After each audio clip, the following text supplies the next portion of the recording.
Get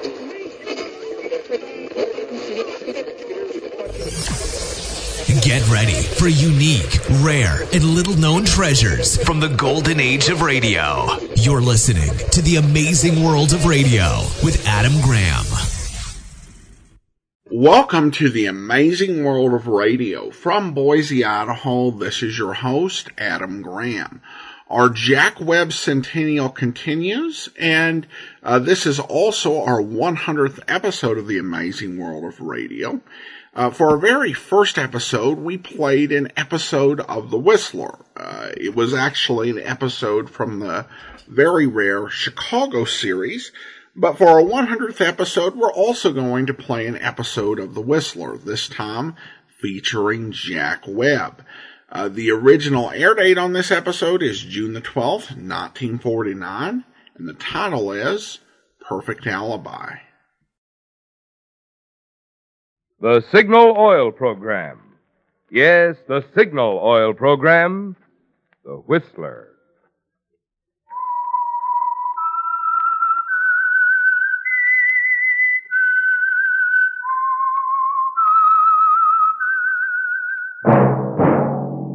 That whistle is your signal for the Signal Oil Program, The Whistler.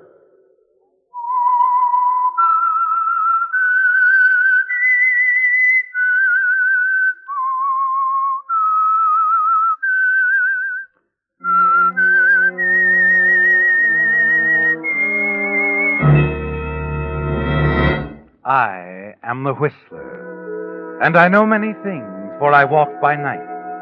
I know many strange tales hidden in the hearts of men and women who have stepped into the shadows. Yes, I know the nameless terrors of which they dare not speak. Yes, friends, it's time for the Signal Oil Program, The Whistler, rated tops in popularity for a longer period of time than any other West Coast program in radio history. And Signal gasoline is tops, too, tops in quality. It takes extra quality, you know, to give you extra mileage. And Signal is the famous Go Farther gasoline. So look for the Signal circle sign in yellow and black that identifies independently operated signal stations from Canada to Mexico. And now the Whistler's strange story. Perfect Alibi.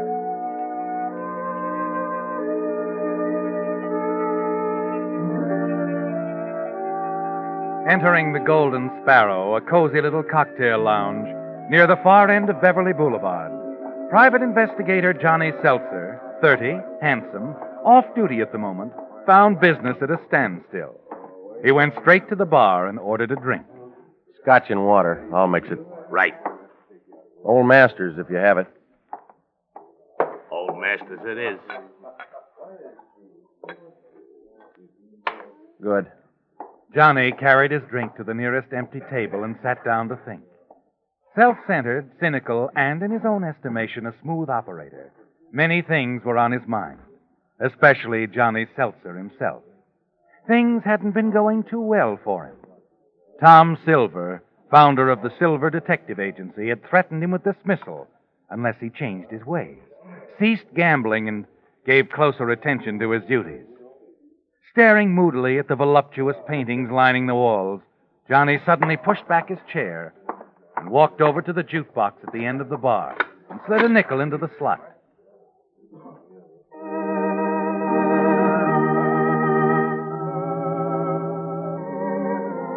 Returning to his table, he sat back to finish his drink, listen to the music, and sympathize with himself. Ordinarily, Johnny would have welcomed the voice which abruptly shattered his mood. A low, sibilant voice that seemed to come from nowhere. I like music, too. Does that make us pals? Don't seem very happy. I was. Most men would be glad to see me. Yeah, well, I'm different. I'm sure you are. That's why I came over. That was my wife's favorite line. Maybe that's why it didn't register. It could be. You didn't like her much, huh? I didn't. Divorced? I didn't kill her. Say, what are you anyway, an investigator for the World Psychology Foundation? I'm surprised you haven't asked me why I got married in the first place. Oh, I figured that out already. So? It shows on you, too. What? Your merger with the bankroll behind that mink and ice you're modeling there. No merger. Present. From a relative. That's quite a coincidence, isn't it? What is? Two people who like money meeting up in a place like Hollywood. And now that we know all about each other, let's call it a day, huh? Why? Why not? Oh, I don't know. Maybe because it's still early. Maybe because it's raining outside. That's not good enough. I like to walk in the rain. Nice if you'd invite yourself over. Maybe I'll run into you again sometime. Wait a second. Yeah? Am I that hard to take? How would I know? You might find out. I'm not curious. Can I take your order? No, thanks. I'm taking a powder. Waiter, 2 scotches and waters. We'll mix them. I said I was leaving. Don't be like that, Johnny. Sit down. What was that name you called me? You're Johnny Seltzer, Private Eye, aren't you? Okay. You know who I am. I figured that pickup pitch was a phony. Well, like you said, I'm Johnny Seltzer. And I'm Alice Collins. Who's she? She's the niece of Charles Collins. Charles Collins. Not the #1 boy of lumber. That's what it says in the papers. I never saw him till 2 years ago. He wrote and asked me how I'd like to live out here, and I said I'd like it. So here I am. Mm-hmm. Eastern talent? I was born and raised in Springfield, Missouri. Who sent you to me? Nobody. I saw you out at Dilbo's one night last week. I asked a croupier who you were. I see. The lady gambles, loses. Now she wants me to get her money back, right? Wrong. No, I don't think so. What did you do? Follow me here from the office? Mm-hmm. Am I forward? Just say easy to approach, like a department store. Pardon me. Okay, waiter. Let's have the check, huh? Just put it on my bill, will you please? Certainly, Miss Collins. Take it out of this. Keep the change. Thank you, sir. Well, that was nice of you, Johnny. Cigarette? Thanks. Now, look, Springfield. You got an angle or you wouldn't be talking to me. What is it? You ought to get over that inferiority complex. There's no angle. I just thought you'd be a nice guy to know. Later on, after I know you better, I might be able to throw a little business your way. Detective business? Terrific detective business. Maybe as much as $50,000. Well, that's nice money. It's too bad I work on a straight salary. The Tom Silver Detective Agency makes the deal. Not this one. This would be a special deal, Johnny. $50,000. Just for you. Interested? If it was legit, you wouldn't be putting out that kind of dough. You're jumping to conclusions, aren't you? Maybe. But if I'm wrong, you can always take it up with the agency. You know where the office is. Okay, Johnny. But if you ever change your mind and want to talk it over, call me up. I will. So long, Springfield. You can get me almost any afternoon at Melrose. 5, 4, 3, 2, 1. That's easy to remember, Johnny. All you have to do is count 5 backwards.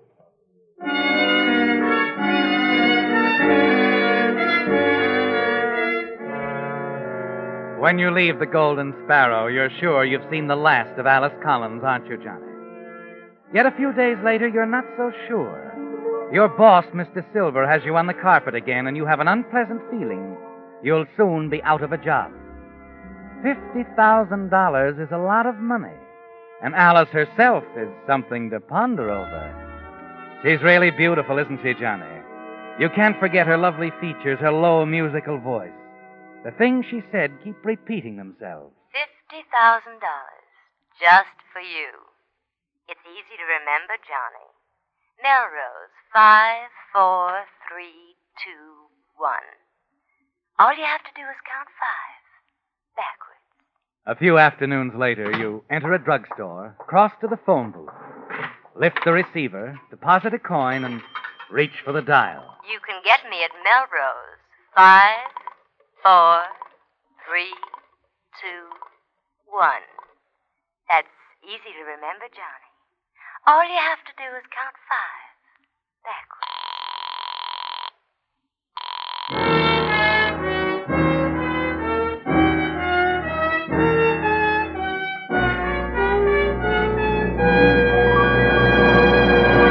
With the prologue of Perfect Alibi, the Signal Oil Company brings you another strange story by The Whistler. Have you been putting off buying new tires? You're going to be glad you waited, because now you can save real money at Signal service stations. But hold on. Don't get the idea that Signal dealers are offering cut-price merchandise. Signal dealers feature nationally advertised first-line Lee tires built to top-quality standards. In fact, for 47 years, Lee has built only one quality, the finest first-line tires. And today's Lees wear much, much longer because Lee toughens cold rubber with patented high abrasive Fill Black O. That's why Lee can back every tire with a double guarantee. Well, since such quality obviously can't be sold at cut prices, how can Signal dealers save you money? By giving you today's biggest allowance for your old tires. That's right. That sign outside Signal stations means just what it says. Biggest allowance for your old tires on top-quality Lee tires. I can't tell you exactly how much your old tires are worth, but they're worth plenty, and you can easily find out by driving into any Signal station. So before you buy any tires, see a Signal dealer. You'll be glad you did.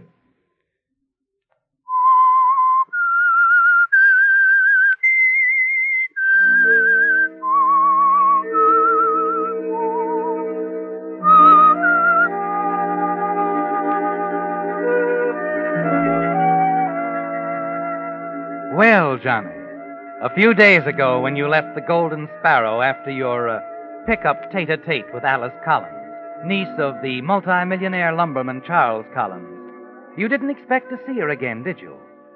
You're a licensed private detective, and she sounds like trouble.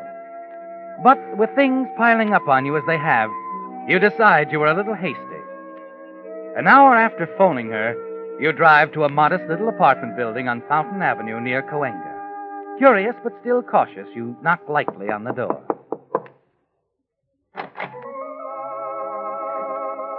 Hello, Springfield. Hello, Johnny. Come in. You still like music, don't you? Mm-hmm. I've got a good memory, too. You have at that. Here, let me take your hat. Then we'll go in the sunroom. Okay.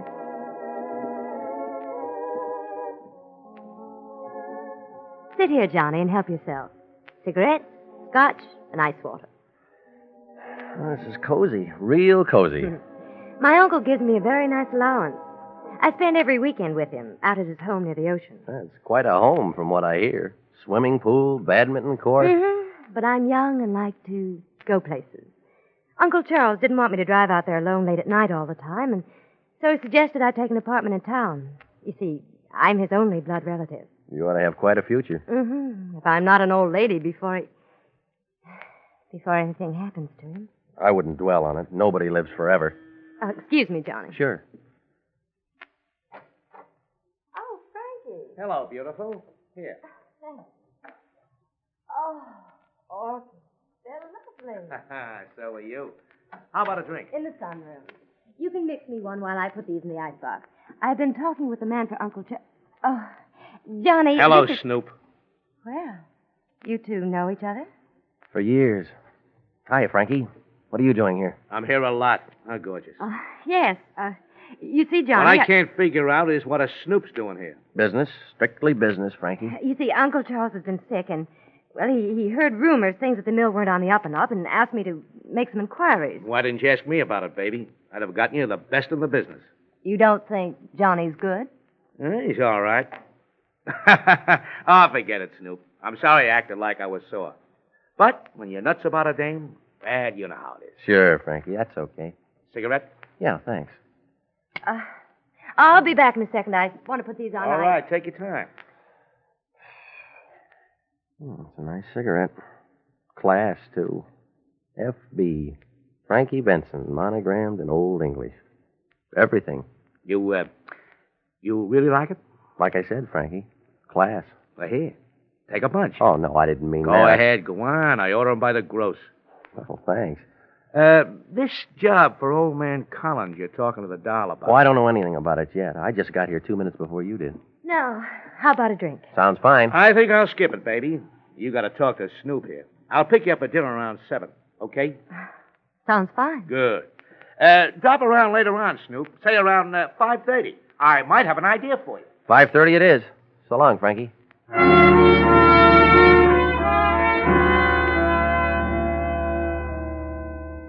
Well, Johnny, your golden girl seems a little tarnished, doesn't she? Not that you're surprised, but you are disappointed. And a little nettled to realize that a girl with the background of Alice Collins would waste her time on a gambler, a glorified hoodlum like Frankie Benson, operator of the notorious Dilbo's Gambling Club. After Frankie's departure, you make no attempt to hide your annoyance. Nice friends you got. Honestly, Johnny, it's not what you think. What do I think? You think I'm Frankie Benson's girl? Well, aren't you? No. He thinks so. I know he does. The way things are, I've had to let him think so. I owe him money, Johnny, a lot of money. Oh. So the lady did gamble and lose. Yes, she did. And if Uncle Charles found out, he'd cut off my allowance like that. Maybe send me back to Springfield, even. So you want me to get your money back? Springfield. This is where I came in. Frankie Benson plays too rough for me. Way too rough. Wrong again, Johnny. I don't want you to stick out your neck for me. What do you want me to do? Just, that's all. Look, Springfield, that day I met you, you mentioned a piece of business you could throw my way. $50,000 worth. I said we'd talk about that after I knew you better. Now, how long is that going to take? Not very long, I hope.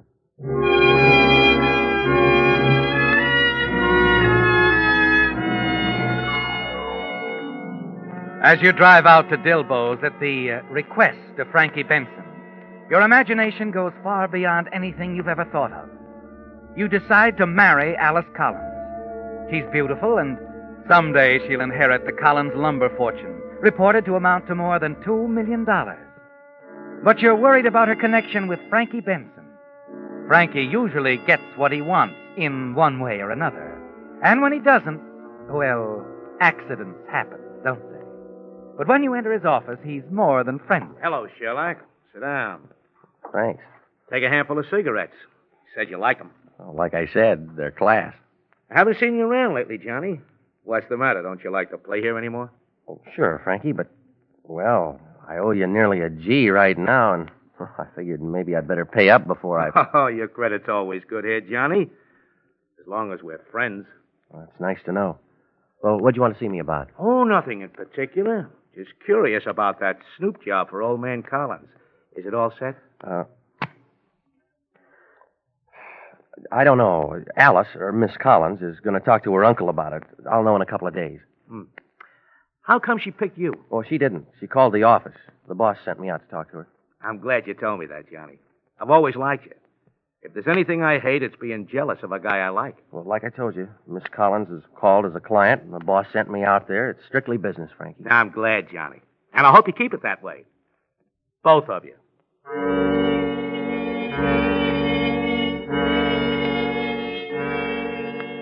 Frankie Benson's cordial manner doesn't fool you for a minute, does it, Johnny? It only makes his thinly veiled threats more pointed. Frankie Benson is still a gangster of the old school. And you have no intention of giving up Alice Collins. But you decide you'd better be careful. And for the next few weeks, your meetings with Alice are at out-of-the-way places, usually some distance into the country. You're determined that nothing is going to prevent your marrying her and enjoying the fortune which will be hers after the death of her uncle. The idea of her uncle's quick departure doesn't seem to shock you at all anymore, does it, Johnny? She says nothing further about the business deal she mentioned. Finally, as you decide it's time for a showdown, she phones you late one evening and asks you to drop by her apartment. She seems tense and excited. Frankie Benson dropped in this afternoon, Johnny.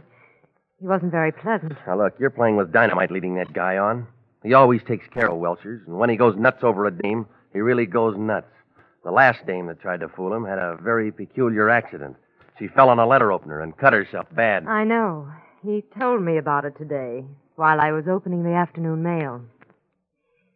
He gave me an ultimatum, Johnny. Marry him or pay up in 2 weeks. Well, can't you figure some way to get the money from your uncle? $33,000? Not while he's alive. Of course, he could go any time. He's a restless sleeper. He's got asthma, high blood pressure, and a weak heart. He might even get tangled up in the bedclothes some night and smother. You think that might happen? It could. And if it did, there'd be $50,000 in it for me, right? Yes.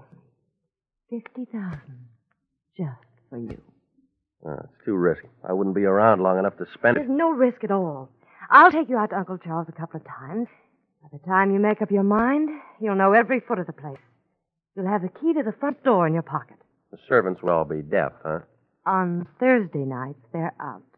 Except Whitcomb, the butler. He's always there in case Uncle Charles needs him. Wait a minute. You'd expect me to... Whitcomb's no problem. No problem at all. He always reads in the library, near the phone. You see, you'll open the front door at 11 o'clock. At 2 minutes before 11, I'll phone. When he answers, I'll hold him for 10 minutes at least. That'll give you all the time you need. Uncle Charles' death will be the most natural thing in the world. Doctor says it could happen any time. Mm-hmm. You really got it figured out, haven't you? A long time ago. Yeah, well, I'm afraid you picked the wrong guy. Too many chances for a slip-up. Things could go wrong. The doc might get suspicious, find it was murder. What if he does? You won't be connected with it. You'll have a perfect alibi. What? You'll be with me at my place all evening. There's no reason to think that I'd wish my uncle any harm. We'll have a few drinks. You can leave your fingerprints over everywhere. Forget your cigarette case, your top coat. It'll stand up. What about it, Johnny? 50,000's not enough. After the will's settled, I'll double it. No, that's not enough either. I'm not interested in the money anymore. I want you, Springfield. I want to marry you. Do you think I'd ever let you get away from me, darling? I like that. So did I. What about next Thursday, Johnny? Maybe. I got to figure out the other half of the problem first. The other half? Frankie Benson. As long as he's around, what happens to your uncle won't mean a thing.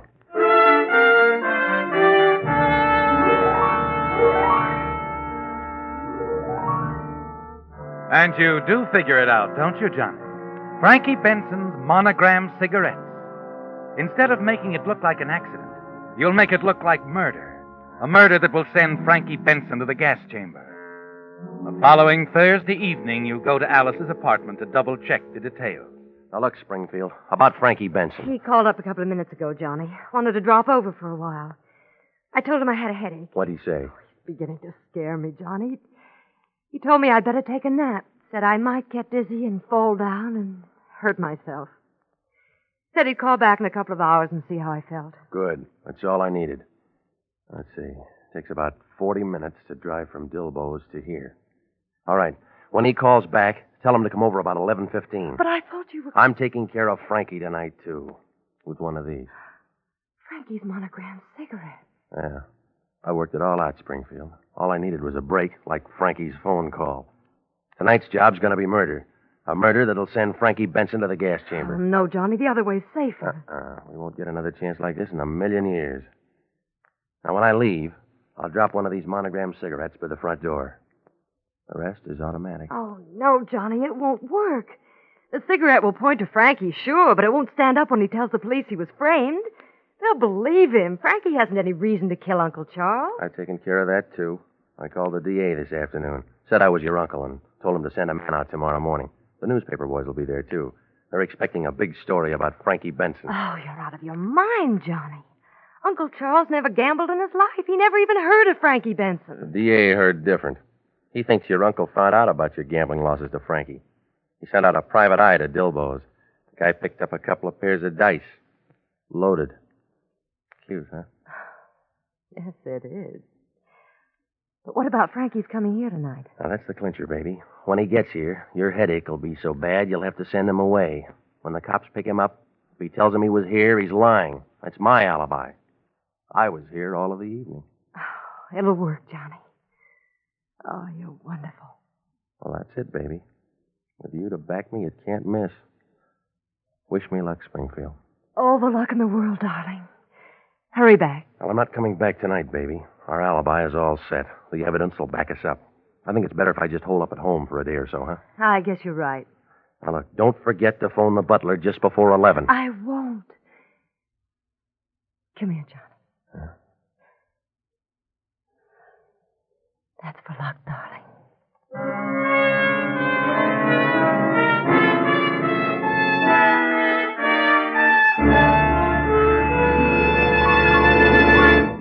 The Whistler will return in just a moment with a strange ending to tonight's story. Since this is the season when so many of the most popular radio shows go off the air for the summer, I have tonight what I trust will be good news for you Whistler fans. The Signal Oil program, The Whistler, will continue to come to you throughout the summer without interruption. This makes the 6th consecutive year that Signal Oil Company has broadcast The Whistler for 52 weeks each year. What's more, if your vacation travel should take you into other Pacific Coast states, you can still enjoy your favorite mystery, because Signal Oil Company broadcasts The Whistler on 16 CBS stations throughout 5 Pacific Coast states. For the nearest Columbia station to wherever you happen to be, just consult the handy radio log in the new Signal road maps, which are yours for the asking at all Signal stations. So this summer, when you want the tops in radio entertainment, we hope you'll continue to tune in The Whistler. And when you want the tops in gasoline quality, we hope you'll turn in to a Signal service station and fill up with Signal, the famous Go Farther gasoline.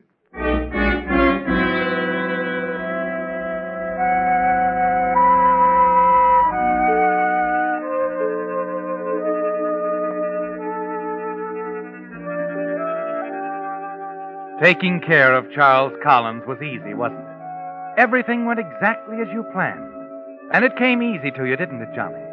You even slept soundly afterward. The following morning, lolling back in your one comfortable chair, you read the whole story in the papers. It's all over the front page. Lumber King murdered. Police solved case in record time. Killer apprehended. Everything worked out exactly as you planned, didn't it, Johnny? And in a few months, you'll marry Alice Collins and the Collins fortune. As the doorbell rings, you decide it must be another bill collector. That amuses you, doesn't it? You stroll leisurely to the door and turn the knob. Well, it's you, Lieutenant. Hello, Jennings. Come on in, boys. No, I haven't got time, Johnny. Besides, we can talk better downtown. Get your hat. Is that official? Very. Murder, Johnny. Collins killing last night. Oh, yeah. I was just reading about that when you came in. You've been seeing a lot of his niece lately, haven't you, Johnny? Yeah, sure. She's a client of mine. I was with her last night, at her apartment, as a matter of fact. Mm-hmm. From 9 until, nearly 1 this morning. Is that an official statement? Of course it is. Make a note of it, Jenny. Oh, as a matter of fact, we know all about that, Johnny. You left your fingerprints all over the place. You must have been pretty high. You even forgot your overcoat and cigarette case. Well, I'll admit we had a few drinks. But what's the idea, Lieutenant? The morning paper says you've already nabbed the guy that killed Collins. Yes, we have. Frankie Benson. He was a little noisy making his exit. He got panicky and dropped his card as he opened the front door. A half-smoked cigarette. Monogrammed. His own special brand.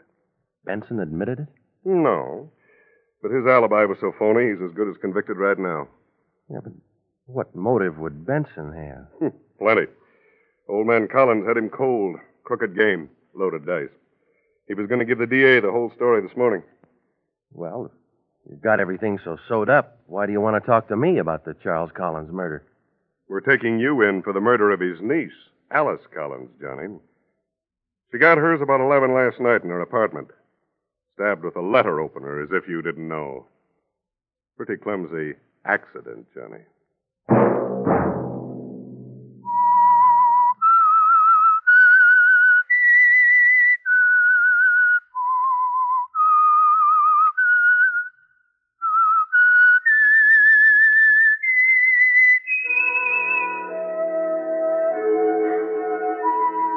Let that whistle be your signal for the Signal Oil program, The Whistler, each Sunday night at this same time. Brought to you by the Signal Oil Company, marketers of Signal gasoline and motor oil, and fine quality automotive accessories. Signal has asked me to remind you, to get the most driving pleasure, drive at sensible speeds, be courteous, and obey traffic regulations. It may save a life, possibly your own. Featured in tonight's story were Jack Webb, Doris Singleton, and Eddie Marr. The Whistler was produced and directed by George W. Allen, with story by Ed Bloodworth, music by Wilbur Hatch, and was transmitted to our troops overseas by the Armed Forces Radio Service. The Whistler is entirely fictional, and all characters portrayed on The Whistler are also fictional. Any similarity of names or resemblance to persons, living or dead, is purely coincidental. Remember at the same time next Sunday, another strange tale by The Whistler. Marvin Miller speaking. This is CBS, the Columbia Broadcasting System.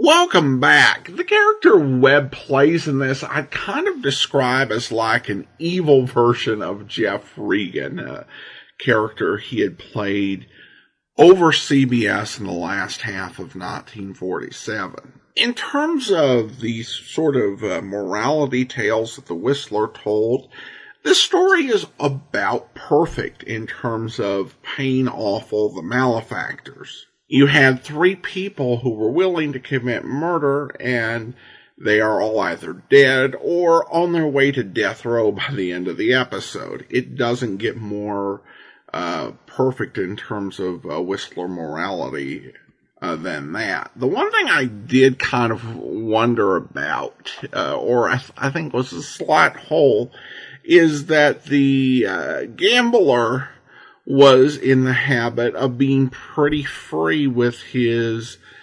cigarettes.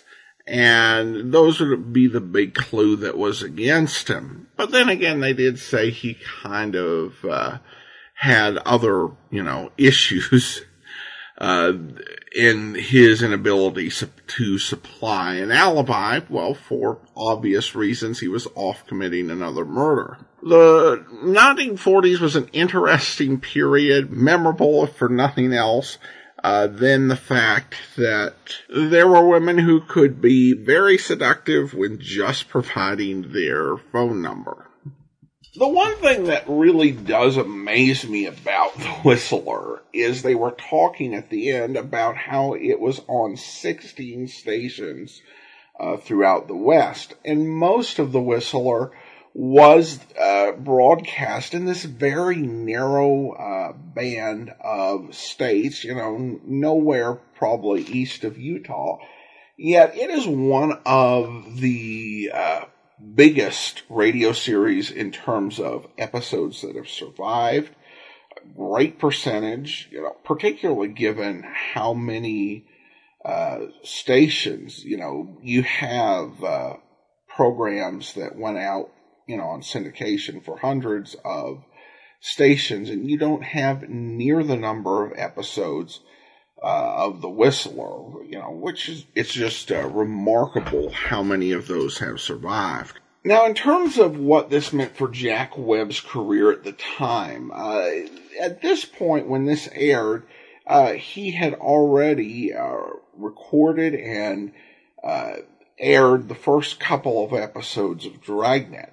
But he was having to continue to work and do other shows in order to make a living for his family. And he would continue to do a lot of radio and movies for other people as long as was necessary in order to make sure that his family was provided for. So when this was released, we were still not quite at the point that Dragnet had become a hit. Alright, well that is actually all for now. Join us back here next Monday for another episode of The Amazing World of Radio. In the meantime, send your comments to box13@greatdetectives.net. From Boise, Idaho, this is your host, Adam Graham, signing off.